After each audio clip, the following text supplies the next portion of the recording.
The Galactic Military Academy of Vortex Prime stood like a gleaming monument to interstellar superiority, its twisting spires and geometric architecture visible from 3 planetary bodies away.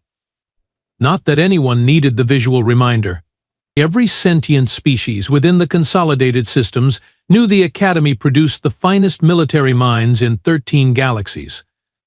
Well, except for those backwater planets that hadn't figured out faster than light travel yet. Poor suckers.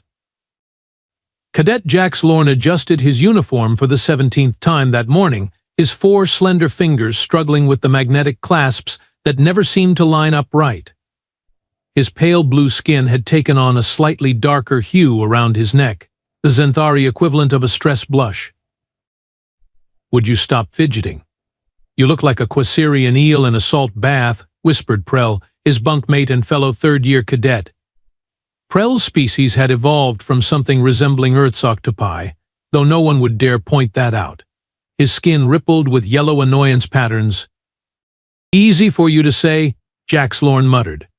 "You've already passed Captain Desaria's class. I heard she made a cadet drink liquid nitrogen last term when he couldn't name all 7 battle formations of the Andromedan hive." Prell's eye stalk swiveled in amusement. "That's just a rumor. She only made him hold it in his mouth for 10 seconds. The classroom door slid open with a theatrical hiss, and 34 spines of various anatomical designs suddenly straightened. Captain Desaria entered with the practiced precision of someone who knew exactly how much fear her footsteps should induce. Unlike most Krivlaxians who stood around 7 feet tall, Captain Desaria towered at nearly 9. Her exoskeleton gleamed with military-grade polish, and the ceremonial daggers strapped to her forearms weren't just for show. She'd earned them in the Rigelian conflicts, where she'd reportedly taken down an entire enemy battalion with nothing but those blades and apparently a really bad mood. "Sentience," she began, her voice like gravel being crushed by larger, angrier gravel. "Welcome to Tactical History of Lesser Species. I see by your faces and other sensory appendages that you've heard the rumors. Yes, this class has the highest dropout rate in the Academy.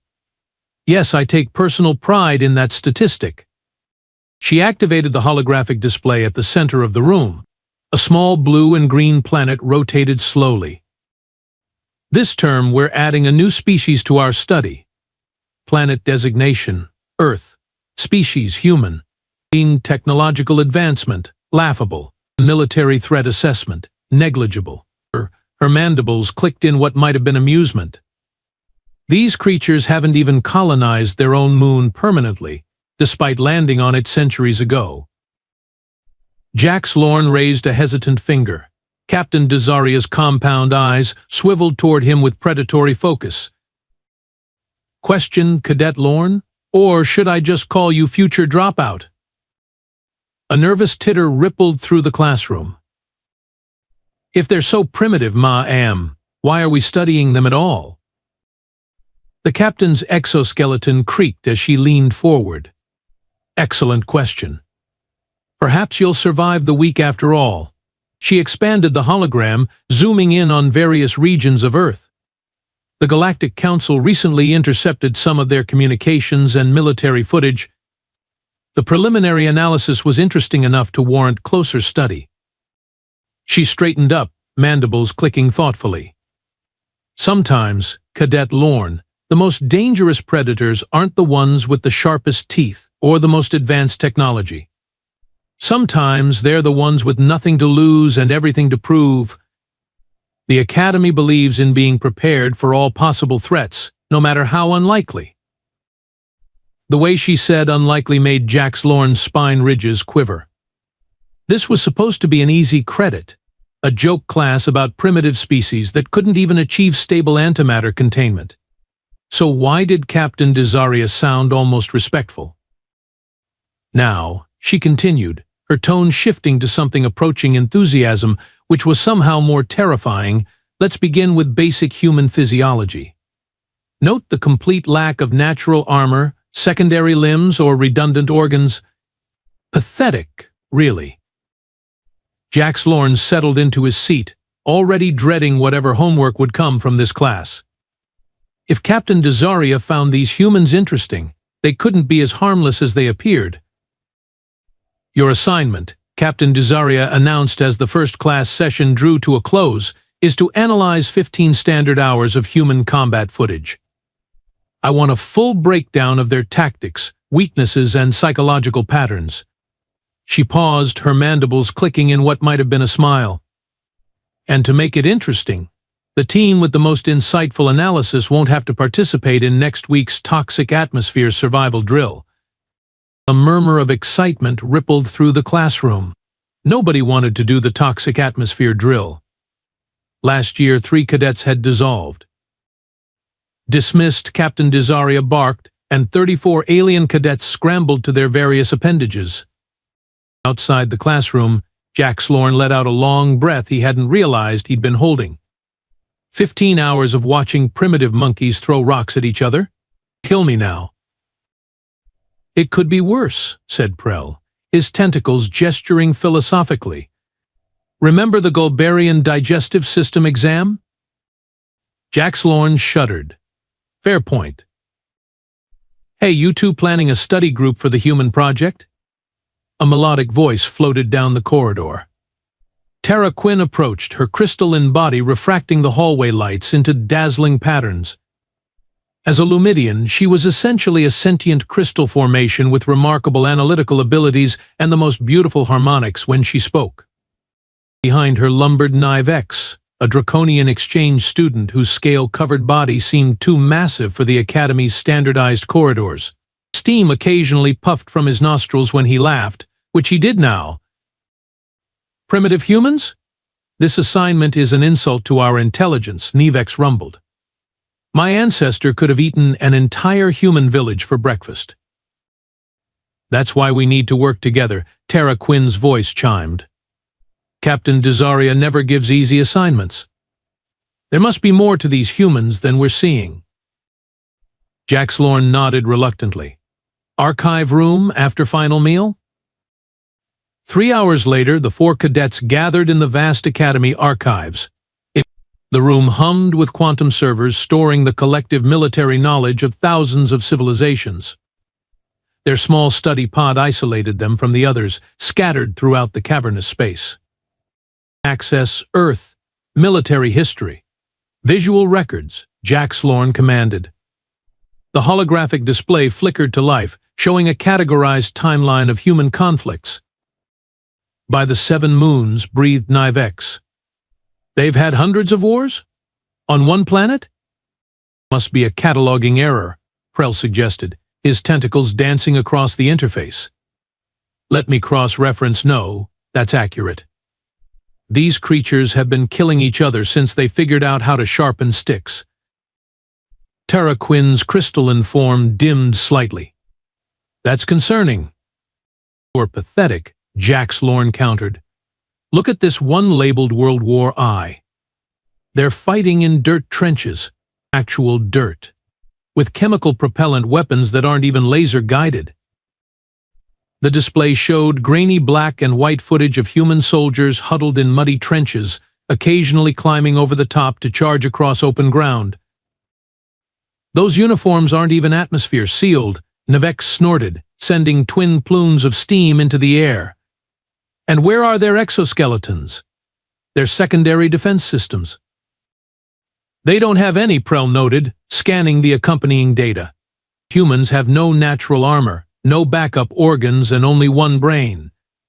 Honestly, it's amazing they survived long enough to develop rudimentary spaceflight. Jack Slorn leaned back, his neck ridges relaxing. This is going to be easier than I thought. These bipeds are a joke. They haven't even figured out how to harness dark energy, and Captain Desaria wants us to analyze them as a potential threat. He gestured grandly at the display. Computer, show us their most advanced weapons technology. The hologram shifted to display what the Academy's database labeled as thermonuclear weapons. Fusion bombs. Nivex laughed so hard that the study pod's temperature regulation system activated.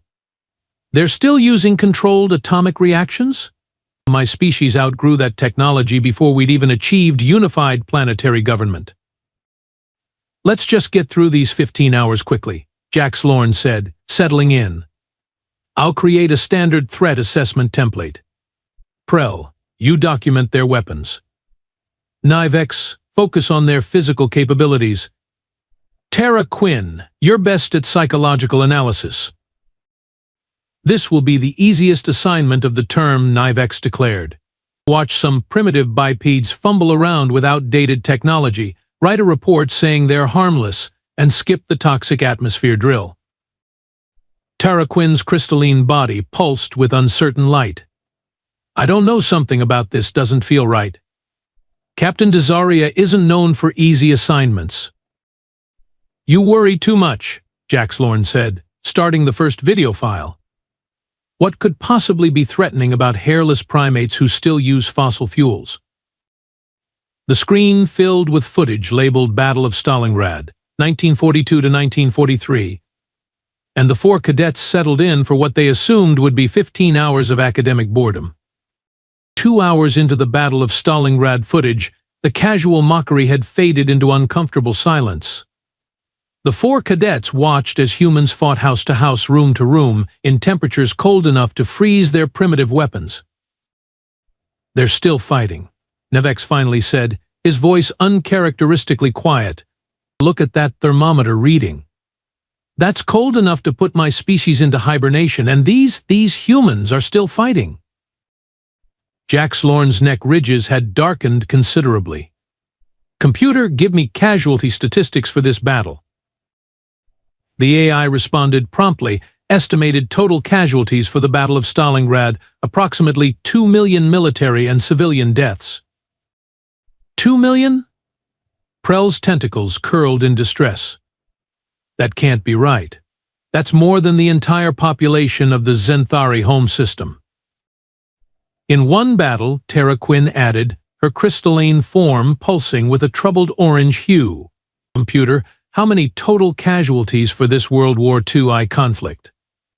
Estimated total casualties for World War II between 70 and 85 million military and civilian deaths. The four cadets stared at each other in stunned silence. That's not possible, Jax Lorne finally managed. Their global population couldn't have survived that level of loss.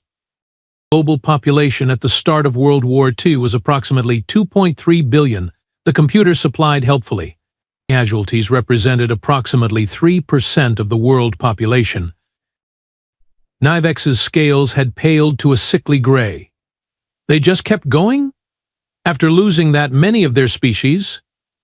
The computer advanced to the next major conflict, Prel instructed, his voice strained. The display shifted to the Korean War, then Vietnam, then a sequence of Middle Eastern conflicts. The cadets watched in growing horror as the weapons evolved, but the intensity of the fighting never diminished. Those soldiers in Vietnam. Tara Quinn observed, her voice a discordant tone that indicated distress. They're fighting in swamp conditions, with parasites, diseases, and predators all around them. And look, that's a primitive chemical weapon. They call it napalm. It adheres to their skin and continues burning. Why wouldn't they surrender? Prel wondered aloud. Their odds of survival are mathematically untenable. They watched footage of a human soldier, badly wounded, continuing to fire his weapon while dragging an injured comrade to safety. I don't understand, Jax Lorne said, genuinely perplexed. By Academy tactical doctrine, the correct action would be to retreat and preserve combat effectiveness. This behavior is irrational. The computer automatically advanced to a new conflict, something called Desert Storm. The screen filled with night vision footage of explosions lighting up a darkened city. Wait, Nivex rumbled, leaning forward. These are precision strikes. Look at how they're targeting military installations while attempting to minimize civilian casualties. That doesn't make sense, Jax Lorne argued. In the previous wars, they showed no such restraint. Why change tactics? It's not just a tactical change, Tara Quinn's voice resonated thoughtfully. It's an ethical evolution. They're learning, adapting their warfare to match their changing values. Computer, show most recent major conflicts, Prell requested.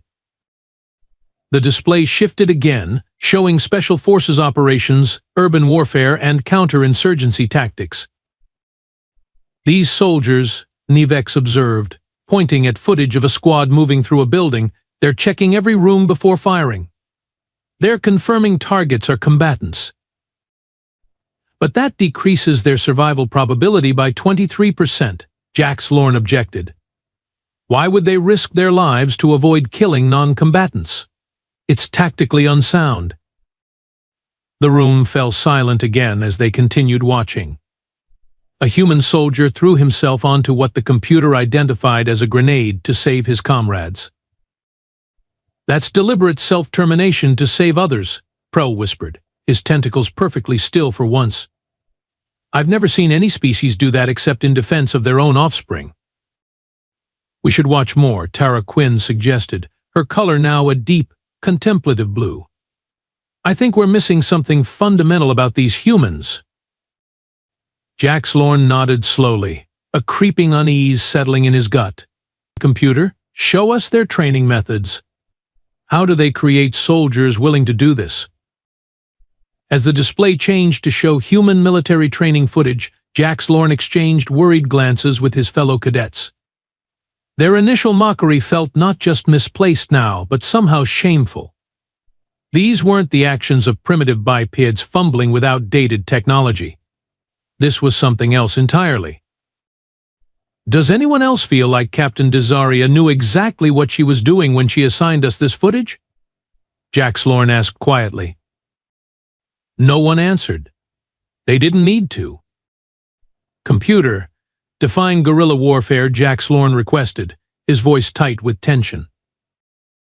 Guerrilla warfare, a form of irregular warfare in which small groups of combatants, such as paramilitary personnel, armed civilians, or irregulars, use military tactics including ambushes, sabotage, raids, petty warfare, hit-and-run tactics, and mobility to fight a larger and less mobile traditional military. Prell's tentacles writhed in agitation. So they deliberately engage superior forces? That's suicide by any rational military doctrine. And yet, Nivex rumbled, gesturing at the display showing Vietnamese fighters emerging from underground tunnels to attack much better equipped American soldiers, and it appears to be effective. The footage shifted to what the database identified as the Afghan Mujahideen fighting against Soviet forces. Look at their weapons, Tara Quinn noted, her crystalline form pulsing with rapid flashes of concern. They're using significantly inferior technology against a superpower, and they're winning? This violates every tactical principle we've studied, Jax Lorne said, his neck ridges now almost black with stress. Inferior forces are supposed to surrender when outmatched. It conserves resources and population. That's just logical. Computer, show more examples of human guerrilla warfare throughout history, Nivex commanded. For the next hour, the cadets watched in growing horror as humans repeatedly demonstrated their willingness to fight against overwhelming odds. American revolutionaries against the British Empire, Spanish resistance against Napoleon, Filipino insurgents against Japanese occupation, French resistance against Nazi Germany. They never stop, Prell whispered. Even when defeated, when their cities are leveled, when victory is mathematically impossible, they just keep fighting. Computer, show footage of the Battle of Thermopylae, Tara Quinn requested, reading from the historical index. The display changed to a documentary recreation of ancient Greek soldiers in a narrow mountain pass. 300 warriors, Jax Lorne read from the data screen, deliberately stayed behind to fight against an army of over 100,000, knowing they would die. But why? Nivex demanded, smoke curling from his nostrils in distress. What tactical advantage could possibly justify such a sacrifice? Time, Tara Quinn answered softly. They bought time for their civilization to prepare.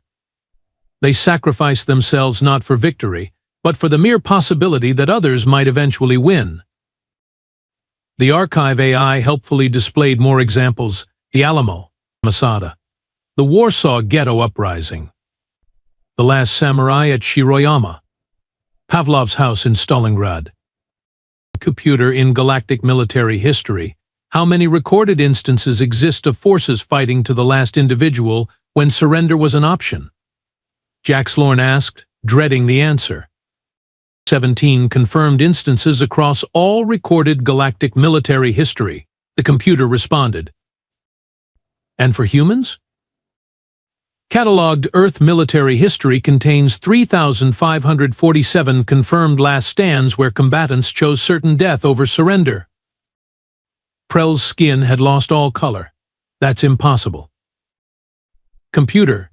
Navex's voice was barely audible. Show us the human military concept known as a suicide mission. The display shifted again, showing Japanese kamikaze pilots, human torpedo operators, soldiers volunteering for missions with minimal survival probability. I don't understand, Jax Lorne said, genuinely bewildered. These humans, they're choosing to die.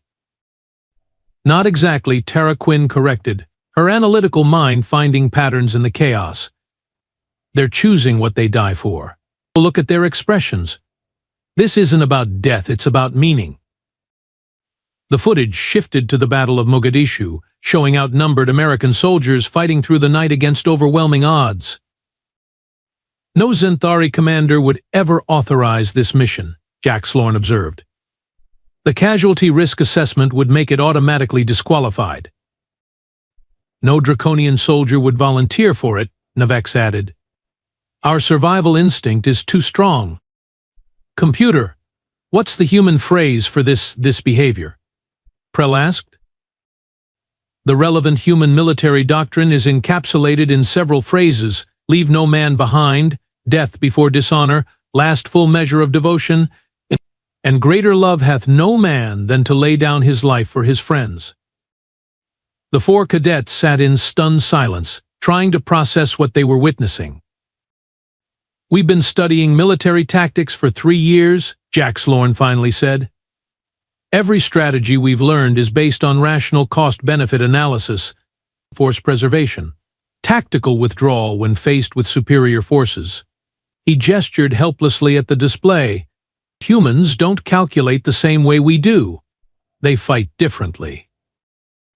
It's not just different, Nivex rumbled, his scales now pale with anxiety. It's terrifying. A species that doesn't fear death the way we do, how do you defeat an enemy like that? Computer, one more query, Tara Quinn chimed, her voice resonating with dread. During the Battle of Stalingrad we watched earlier, what percentage of human soldiers had formal military training before the conflict? Approximately 35% of Soviet forces at Stalingrad had received formal military training exceeding 3 months. The remainder were hastily trained civilians, many with less than 4 weeks of preparation. So these aren't even their professional warriors, Jax Lorne realized, horror dawning on his face. These are just ordinary humans. Their entire species fights like this. We need to see their elite forces, Prell suggested, though his tentacles trembled at the thought. Computer, show us Earth Special Operations training. As the display shifted to show human special forces selection courses, the room temperature seemed to drop several degrees. What they saw next would change everything. The holographic display flickered to life with footage labeled U.S. Navy SEAL Bud S training, Hell Week. The 4 cadets leaned forward, their exhaustion forgotten as they watched humans voluntarily subject themselves to what could only be described as methodical torture. What are we seeing here? Jax Lorne asked, his voice barely above a whisper. According to the database. Prell responded, tentacles dancing nervously across the interface. This is the selection process for one of Earth's elite military units. They call it Basic Underwater Demolition SEAL Training. This particular phase is designed to eliminate candidates who lack mental fortitude. On screen, mud-covered humans carried heavy logs while instructors screamed in their faces. Sleep-deprived candidates shivered uncontrollably in freezing surf. Men who could barely stand continued to perform physical tasks well beyond reasonable endurance limits. Computer, What's the ambient temperature in that training environment? Nivex asked. Approximately 5.5 degrees Celsius in air, water temperature approximately 15 degrees Celsius. And how long do these humans go without sleep during this phase? Candidates are permitted approximately 4 hours of sleep total during a 5-day continuous training evolution. Nivex's scales rippled with disbelief. That's not possible. No sentient being can function under those conditions. Look at their faces, Tara Quinn observed, her crystalline form dimming with distress. They're suffering, but they're choosing to continue. No one is forcing them to stay. The footage shifted to show candidates ringing a brass bell. The database explained this was the signal to quit the program. The camera lingered on the faces of those who remained, their eyes hollow with exhaustion but burning with something the aliens couldn't quite identify. Computer, Jax Lorne requested, his voice strained. What percentage of candidates complete this training? Historical completion rate for Bud-S training ranges from 15 to 30%. So 70 to 85% of their strongest warriors fail this test? Prell's tentacles coiled tightly against his body. And this is voluntary? Affirmative. All special operations selection programs in human military organizations are voluntary. The display shifted to similar training programs, British selection across frozen mountains, French Foreign Legion desert survival exercises, Russian Spetsnaz hand-to-hand combat training that left participants bloodied but refusing to yield. They're creating something, Nivex rumbled, smoke puffing anxiously from his nostrils. They're deliberately breaking these humans down to rebuild them into something else. Computer, show psychological evaluations of humans who complete these special forces programs, Tara Quinn requested, her normally melodic voice discordant with worry. Data streams filled the display, psychological profiles, combat effectiveness metrics, survival rates in extreme conditions. This can't be accurate, Jax Lorne protested, his neck ridges now almost black.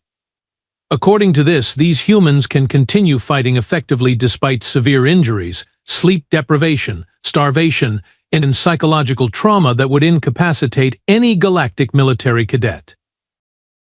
Look at this combat footage. Prell pointed with a trembling tentacle at a video of Special Forces operators in a firefight.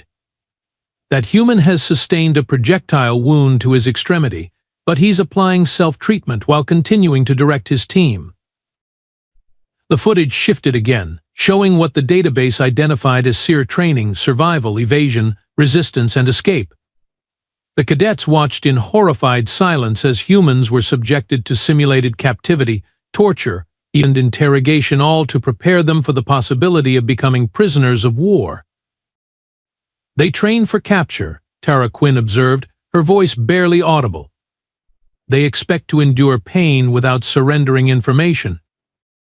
Computer, Nivex asked, his voice uncharacteristically small. In galactic military doctrine, what is the protocol for captured personnel? Standard galactic military protocol directs captured personnel to provide requested information to prevent physical harm and to ensure survival until diplomatic exchange can be arranged. And humans? The computer displayed the U.S. Military Code of Conduct. If I am captured, I will continue to resist by all means available. I will make every effort to escape and to aid others to escape. That's suicide, Jax Lorne stammered. They're trained to resist captors even when resistance means certain death. The display shifted to historical footage, HOWs in Vietnam using blink patterns to communicate covert messages while being filmed for propaganda. A captured pilot using hand gestures to communicate torture while appearing to cooperate with his captors. Tara Quinn's crystalline form began to vibrate at a frequency that indicated extreme distress. The other cadets turned to her in concern. I can't, her voice fractured into painful harmonics. I can't watch any more of this. The footage shifted to show a Special Forces field medical procedure, a soldier performing emergency surgery on his own leg to remove shrapnel, using only a combat knife and no anesthesia.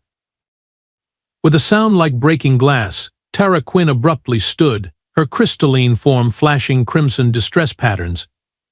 "These aren't tactics," she cried, her voice splintering into discordant tones. "This is madness." "Tara Quinn, we need to complete the assignment," Jax Lorne said, though his own voice wavered with uncertainty. "Don't you understand what we're seeing?" she demanded, gesturing at the display where humans continued to demonstrate their capacity for enduring the unendurable. These creatures have evolved to embrace suffering. They don't just tolerate pain, they use it as a forge. They deliberately seek out the worst conditions imaginable to transform themselves. Droplets of luminescent fluid, the Lumidian equivalent of tears, fell from her crystalline form, splattering on the floor with tiny musical pings. "I joined the Academy to protect our systems from threats," she said, her voice steadying though the tears continued to fall. "But if these humans ever decided to fight us, what could we possibly do against creatures who think like this?" Without waiting for an answer, she turned and walked out of the archive room, leaving a trail of glimmering teardrops behind her. The three remaining cadets sat in stunned silence, the human special forces footage continuing to play before them. None of them moved to stop it, though their expressions showed they all understood exactly why Tara Quinn had left. "Maybe," Prell finally suggested, his voice barely audible, "we should skip ahead to their actual battlefield performance. How these special forces operate in real combat situations." Jax Lorne nodded numbly, but as the computer began to display the requested footage, he couldn't shake the feeling that they were about to discover something even more disturbing about humanity's capacity for warfare. Dawn was breaking over the Academy's eastern spires by the time the three remaining cadets emerged from the archives. Their eyes were bloodshot, or in Nivex's case, an alarming shade of orange, and they moved with the sluggish coordination of beings who had witnessed something fundamentally disturbing. "We should get some rest before compiling the report," Prell suggested, his usually animated tentacles hanging limply. "I don't think I can sleep," Jax Lorne admitted. "Not after what we've seen." "Nor I," rumbled Nivex. "Let's just finish this." They made their way to an empty study pod in the Academy's main hall. The morning light filtered through the crystal dome above, casting rainbow patterns that seemed inappropriately cheerful. Jax Lorne pulled up a blank report template on the holographic display. "So what exactly do we tell Captain Desaria?" Prell extended a tentacle toward the interface, then hesitated. "I'm not sure we should include everything we saw." "What do you mean?" Nivex asked. "Think about it." Prell's voice dropped to a whisper, though no other cadets were nearby. "If we report that humans are potentially the most psychologically resilient warriors in the known galaxy, what happens next? The Academy would want to study them more closely, maybe even make contact." "You think we should lie?" Jax Lorne's neck ridges darkened with concern. "Not lie," Prell clarified. "Just emphasize their technological limitations. Downplay the psychological factors. Convince the Academy that humans aren't worth further attention." Nivex exhaled a small plume of smoke. "You're suggesting we protect them, and from us." "Or us from them," Prell countered. "I've never seen anything like what we watched last night. Those weren't just soldiers, they were something else entirely." Jax Lorne stared at the blank report template, conflicted. Captain Desaria assigned this project for a reason. She must already know about humans. If we submit an incomplete analysis, she'll fail us, Nivex finished the thought, possibly expel us from the Academy. A heavy silence fell over the study pod. "We tell the truth," Jax Lorne finally decided. "All of it. Whatever happens next isn't our responsibility." "Agreed," Nivex rumbled.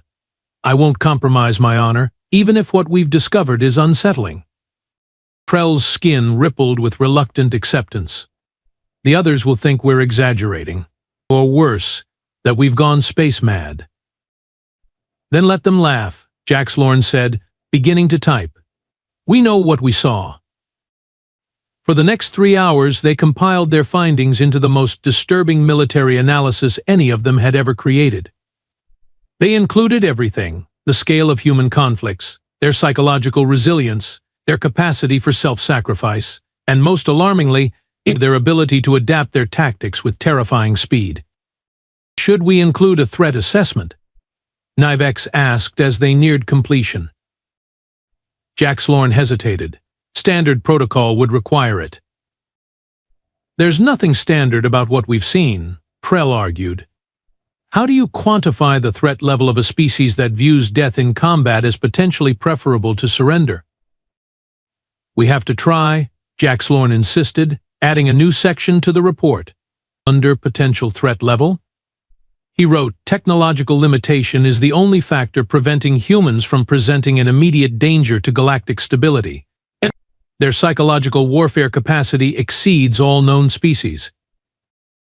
No one's going to believe this, Prell said, reading over the final document. They'll think we're trying to get attention, or that we misinterpreted the footage. I know, Jax Lorne agreed, finalizing the report with his authentication code. But we have the video evidence to support every claim. The class presentation is in 3 hours, Nivex noted. We should prepare for significant skepticism. Jax Lorne nodded grimly. Let them laugh. Someone needs to take these humans seriously. His gaze drifted to the window, where the blue-green marble of the training planet hung in the sky, so similar to the images of Earth they'd spent the night studying. For the first time in his academic career, he found himself hoping that an assignment would be dismissed as exaggeration. Because if Captain Desaria and the Academy took their report seriously, the implications were too disturbing to contemplate. The lecture hall buzzed with the usual pre-class chatter as cadets from a dozen different species compared notes and traded Academy gossip. Jax Lorne, Prell, and Nivex huddled near the presentation platform, looking more like prisoners awaiting sentencing than students about to give an academic report. Where's Tara Quinn? Asked Bellari, a feline Arcturian whose whiskers twitched with curiosity. Isn't she part of your group? She's not feeling well, Jax Lorne replied, exchanging glances with his teammates. The door slid open with its characteristic hiss, and Captain Desaria entered. The room immediately fell silent. Today we begin presentations on the lesser species tactical analyses, she announced without preamble. First group, Cadets Lorne, Prell, and Nivex. Your subject, humans. As they made their way to the platform, Jax Lorne could hear the murmured jokes behind them. Primitive monkeys with projectile weapons. This should be hilarious. 10 credits says they spend the whole time talking about human waste elimination practices. I heard these humans still use combustion engines. Combustion. Jax Lorne took a deep breath as he faced the class. His neck ridges were so dark with anxiety they were practically black. Our tactical analysis of human warfare, he began, his voice steadier than he felt, has led us to a disturbing conclusion. If humans ever develop interstellar travel, they would represent the single greatest military threat the Galactic Alliance has ever encountered. A wave of laughter rippled through the lecture hall. Even Captain Desaria's mandibles clicked in what might have been amusement. Bold opening statement, Cadet Lorne, she commented. I assume you have evidence to support this dramatic claim? We do, Captain, Nivex rumbled, stepping forward to activate the holographic display. But we must warn you what you're about to see disturbed us deeply. The laughter grew louder. Someone in the back made a mocking sound like a terrified child. Computer, Prell instructed, ignoring the ridicule, play compilation Alpha 1. The display flickered to life, showing the most disturbing footage they had discovered, the Normandy landing at Omaha Beach, soldiers running directly into machine gun fire. Marines at Fallujah clearing houses room by room, despite knowing explosives waited inside. Special Forces operators continuing missions, despite critical injuries. The laughter died within seconds, replaced by stunned silence. These humans, Jax Lorne explained, his voice tight with remembered horror, display a psychological resilience to combat conditions that defies rational explanation. They continue fighting in circumstances where any reasonable tactical assessment would call for retreat or surrender. NIVEX advanced the footage to show Navy SEAL training. Their elite warriors voluntarily subject themselves to conditions that would qualify as torture under galactic law. They deliberately push beyond normal biological limits to forge themselves into more effective killing machines. But this can't be real, called out a Vesperian cadet, her wing cases buzzing with agitation. You've manipulated this footage. I assure you, it's authentic, Prell responded, his tentacles gesturing precisely. The computer display source verification. The AI confirmed the authenticity of all footage, silencing the objection. Jax Lorne continued, growing more confident as he saw the impact their presentation was having. In our analysis, we identified 7 unique psychological characteristics that make humans exceptional warriors. The display shifted to their findings. 1. Pain tolerance. Humans can continue functioning despite injuries that would incapacitate most species. 2. Psychological resilience. They adapt to extreme stress and trauma with remarkable speed. 3. Sacrifice mentality. They routinely risk or surrender their lives for abstract concepts like freedom or country. 4. Vengeful persistence. When attacked, they respond with disproportionate force and determination. 5. Pack bonding. They form unusually strong attachments to their combat units, fighting harder to protect comrades than to preserve themselves. 6. Adaptability. They modify tactics and technology with exceptional creativity. 7. Spite. They will continue fighting even when defeat is certain, simply to inflict maximum damage on their enemy. In conclusion, NIVEX rumbled, humans don't think about warfare the way we do. They don't calculate acceptable losses or surrender when the odds become unfavorable. They just keep fighting. The lecture hall had grown so quiet that the ventilation system seemed deafening by comparison. Faces that had been mocking minutes earlier now showed expressions ranging from disbelief to horror. Finally, a Quasirian cadet broke the silence. But they're primitive. They barely have space travel. Their weapons are centuries behind ours. Technologically, yes, Jax Lorne agreed. But psychologically? They're unlike anything in our military doctrine. Imagine, Prell added quietly, if these humans had our technology, our ships, our weapons, but retained their mindset. A visible shudder ran through the audience. Captain Desaria had remained silent throughout the presentation, her compound eyes unreadable. Now she rose from her seat and approached the platform. Computer, she ordered, display classification QGX-17A.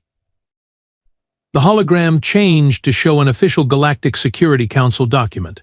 Its heading read, Species Containment Protocol, Earth Humans. This, Captain Desaria said, her voice deadly serious, is why we monitor Earth. This is why, despite having observed them for centuries, the Council has voted unanimously to prevent human integration into the galactic community. She turned to face the stunned class. What these cadets have shown you isn't their entire homework assignment. It's the reason we maintain a quarantine zone around the Sol system. The reason we redirect their space probes and scramble their deep space transmissions. She clicked a control on her wrist, bringing up new footage what appeared to be an illegal recording of a closed council session. You humans, said a dignified Centaurian in the recording, are the only species we've encountered who became more aggressive after developing nuclear weapons. Not less. They're the only species whose military doctrine includes the concept of acceptable casualties among their own population. They're the only species who, upon discovering a superior force, would likely attack rather than submit. Captain Desaria froze the recording and faced the silent classroom. This wasn't just an academic exercise, cadets. This was your introduction to the most closely guarded secret in galactic security. Earth isn't merely a primitive world. It's the only world in known space that the Council has unanimously voted to contain indefinitely. By the following morning, the Academy administration was dealing with an unprecedented situation. 17 cadets, just over half the class, had submitted formal resignation papers. The official reason given by most was reconsideration of career path, but everyone knew the truth. They'd seen something that fundamentally changed their understanding of warfare, and by extension, their place in the universe. Jax Lorne sat alone in the observatory dome, watching the stars and thinking about a small blue planet that was deliberately being kept isolated from the galactic community. He didn't hear Captain Desaria approach until she was standing beside him. "You didn't resign," she observed, her mandibles clicking softly. "No, Captain." "May I ask why?" Jax Lorne considered the question for a moment. "Because if humans ever do break quarantine, the galaxy will need officers who understand what they're dealing with." Captain Desaria made a sound that might have been approval. 17 resignations. That's actually fewer than last year. Jax Lorne looked up in surprise. "You mean this happens every time?" "Every year," she confirmed. "That's the real purpose of this class, Cadet Lorne. Not to study lesser species, but to identify which officer candidates have the psychological fortitude to face the truth about humans." She settled her massive form next to him, gazing out at the stars. "The Council has been maintaining the quarantine for over 300 years. In that time, humans have fought 2 world wars, developed nuclear weapons, spliced genes, created artificial intelligence, and begun exploring their solar system. Their technological progress is concerning." "How long can we keep them contained?" Jax Lorne asked. "That's the question that keeps the Council awake at night," she admitted. "Earth's resources are finite. Their population continues to grow. Eventually, they'll need to expand beyond their system. And when that happens?" Captain Desaria's compound eyes reflected the starlight. "That's why we need officers like you, who've seen the truth and chosen to remain anyway. The common assumption is that when primitive species join the galactic community, we help civilize them. With humans—" She paused, choosing her words carefully. "The fear isn't that they'll fail to adapt to galactic society. The fear is that they'll transform it." She stood, towering over him. "Imagine human psychological resilience combined with our technology. Imagine their special forces with access to our weapons. Imagine their generals commanding our fleets." Jax Lorne shuddered. "They'd be unstoppable." "Precisely. And here's what truly terrifies the Council. In every simulation we've run, when humans eventually discover they've been deliberately contained, their response isn't to negotiate or submit." She clicked her mandibles grimly. "It's to declare war against the entire galactic community, regardless of the odds." "Would they have any chance of winning such a war?" Jax Lorne asked quietly. Captain Desaria's silence was answer enough. As she left him alone with his thoughts, Jax Lorne turned back to the stars, imagining a species of warriors who viewed impossible odds as merely a challenge to overcome, who treated death in battle as preferable to surrender, who forged themselves in suffering and emerged stronger. Somewhere out there, on a small blue planet, humans continued their relentless evolution, unaware that an entire galactic civilization watched them with a mixture of fascination and dread, hoping they would never have to discover which was stronger, advanced alien technology or the indomitable human spirit of warfare. Based on what he'd seen, Jax Lorne had his suspicions, and for the first time in his life, he found himself afraid of the stars.